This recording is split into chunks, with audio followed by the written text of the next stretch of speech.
அன்பு உறவுகளே, welcome to Vidya vlogs.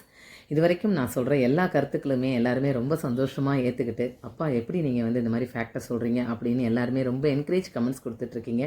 என்ன ஒன்று, நீங்கள் அந்த யூடியூப் லிங்க்கில் போயிட்டு கமெண்ட்ஸ் கொடுக்க மாட்டேங்கிறீங்க. எல்லாருமே என்கிட்ட ப்ரைவேட்டில் தான் எல்லாம் கமெண்ட்ஸ் கொடுக்குறீங்க, எல்லாம் பேசுகிறீங்க.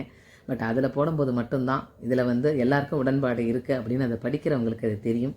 ஸோ அதனால் ஒரு லைக் போட்டு எல்லாருக்கும் ஷேர் பண்ணிங்கன்னா எல்லாருக்கும் அது போய் சேரணும். அதனால தான் நான் ஒரு அன்போடு கேட்டுக்கிறேன். லைக் பண்ணி ஷேர் பண்ணி சப்ஸ்கிரைப் பண்ணுங்கள் ப்ளீஸ்.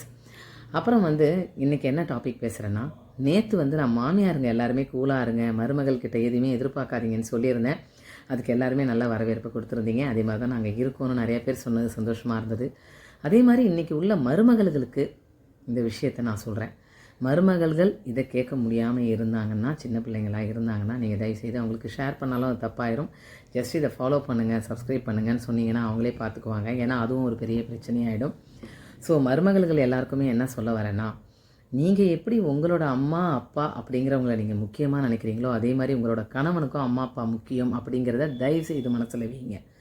உங்களோட மாமியார் மாமனார் அப்படிங்கிறவங்களுக்கு ஓய்வு கொடுக்கறதுக்காகவும், அவங்களோட வயோதிகத்தில் அவங்களுக்கு செய்ய வேண்டிய பணிவிடைகள் செய்கிறதுக்காகவும் ஒரு மருமகளை அவங்க வீட்டுக்கு மருமகளாக எடுக்கிறாங்க. தன்னோட மகனுக்கு கல்யாணம் பண்ணி வச்சு உங்களோட அந்த வீட்டோட வாரிசாக குடும்பத்தில் நீங்கள் லீகல் ஹேராக நீங்கள் ஆகி அவங்களோட சொத்துக்கள் எல்லாமே உங்களுக்கு பங்கு அப்படிங்கிறது மாதிரி எல்லா விஷயங்கள்லையுமே உங்களுக்கு மரியாதை கொடுக்குற ஒரு மாமனார் மாமியாரை தயவு செய்து மதிக்க கற்றுக்கோங்க. நீங்கள் எங்களுக்கு வேலையே சரியாக இருக்குது, நாங்கள் என் பிள்ளைங்கள பார்க்கவே சரியாக இருக்குது, எங்களுக்கு புருஷனை பார்க்கவே சரியாக இருக்குது அப்படிங்கும்போது பேரண்ட்ஸ் இல்லாமல் உங்களுக்கு புருஷன் வரலை, புருஷன் இல்லாமல் உங்களுக்கு பிள்ளைங்க வரலை.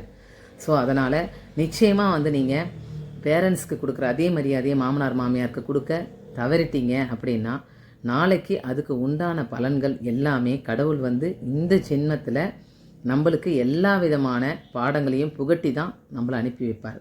1000 கஷ்டங்கள் உங்களுக்கு இருந்தாலும், எப்படி எந்த ஒரு நிமிஷத்துலேயும் நீங்கள் உங்கள் அம்மா அப்பாவுக்கு பேசுகிறதையோ அவங்களுக்கு செய்ய வேண்டியதையோ தவறாமல் நீங்கள் பண்ணுறீங்களோ, அதே மாதிரி உங்கள் மாமனார் மாமியாரையும் கவனிக்கணுங்கிறத மனசில் வைங்க. ஏன்னா புருஷன் அப்படிங்கிறவனோட உருவத்தை மட்டும்தான் உங்களோட வாங்கிக்க முடியும். அவனோட மனசை உங்களால் நிச்சயமாக பெற்றவங்க கிட்டேருந்து உங்ககிட்ட கொண்டு வரவே முடியாது. அவங்களுக்கு கண்டிப்பாக தெரியும், எவ்வளவோ உங்ககிட்ட போராடி பார்த்துட்டு வேறு வழியே இல்லை அப்படிங்கிற பட்சத்தில் நீங்கள் சொல்கிறத கேட்டுக்கிட்டு அம்மா அப்பா மனசு கஷ்டப்படுறாங்களேன்னு உள்ளுக்குள்ளே புழுங்கிக்கிட்டு வாங்குற நிறைய கணவன்மார்களை இன்றைக்கி நான் பார்க்குறேன். அதனால் மருமகள்கள் கொஞ்சம் ஆற்றுமைப்படுத்துகிற மாதிரி மாமனார் மாமியாருக்கு நம்மளோட கடமையை செய்யணும். உங்களோட சம்பாத்தியத்தில் நீங்கள் சம்பாதிக்கிறதுல அவங்களுக்கு விருப்பமான ஒரு சில விஷயங்களெல்லாம் நீங்கள் வாங்கி கொடுக்க தவறவே கூடாது.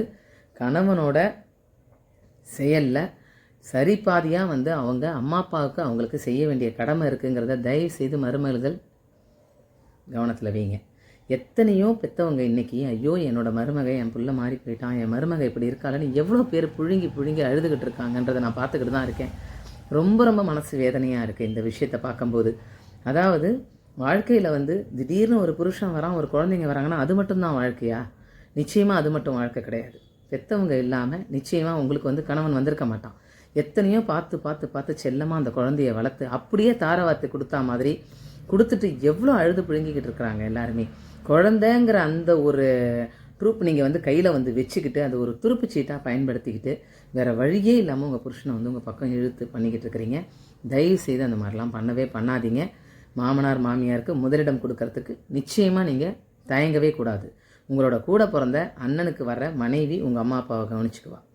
நீங்கள் கவனிக்க வேண்டியது கணவனோட அம்மா அப்பாவை. தயவு செய்து நல்லா கவனித்து நான் சொல்கிறதுலே நீங்கள் யாருமே தவறாக எடுத்துக்காதீங்க. நிறையா இன்றைக்கி பார்த்து நான் மனசு வலியோடு இதை நான் சொல்கிறேன். தயவுசெய்து எவ்வளோ பிரச்சனைகள் இருந்தாலும் அந்த 24 மணி நேரத்தில் அவங்களுக்காக சில மணித்துளிகளை ஒதுக்க தவறாதீங்க மருமகள்களே. உங்களோட கஷ்டம் எனக்கு புரியுது, இருந்தாலும் இது உங்களோட கடமை அப்படின்னு நீங்கள் எடுத்து செய்யணும் அப்படின்னு வேண்டி கேட்டுக்கிறேன். நன்றி.